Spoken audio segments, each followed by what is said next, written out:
Here's a very common kind of comment we get.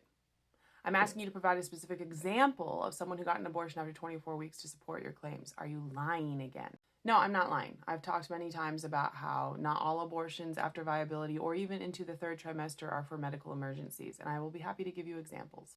I mean, not like happy because the whole thing is awful, but I will give you examples. NPR covered the story of Beth Vile, this lady right here. She did not find out she was pregnant until 26 weeks, so she went to New Mexico to get an abortion after that. This research by Katrina Kimport, who is an abortion rights supporter, is third trimester abortion exceptional to pathways to abortion after 24 weeks of pregnancy in the United States.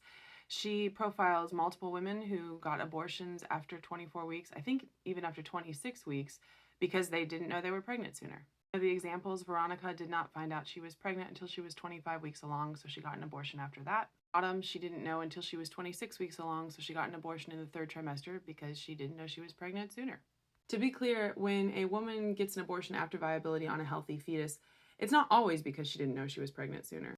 For example, the Shout Your Abortion website sometimes has stories like this one where she was 25 weeks pregnant, she knew she was pregnant, and there was nothing wrong with the fetus, but she was in a very toxic relationship, and so she decided to get an abortion that late, not because of a medical emergency for her or because of a fatal anomaly, but because she didn't want to have a child in that situation. When I talk about how abortions after viability or even into the third trimester are not always for medical emergencies, almost invariably some pro-choice person will say, oh, so you think women are getting abortions in the third trimester just for funsies or just like as this cavalier thing. No, that's not what I think.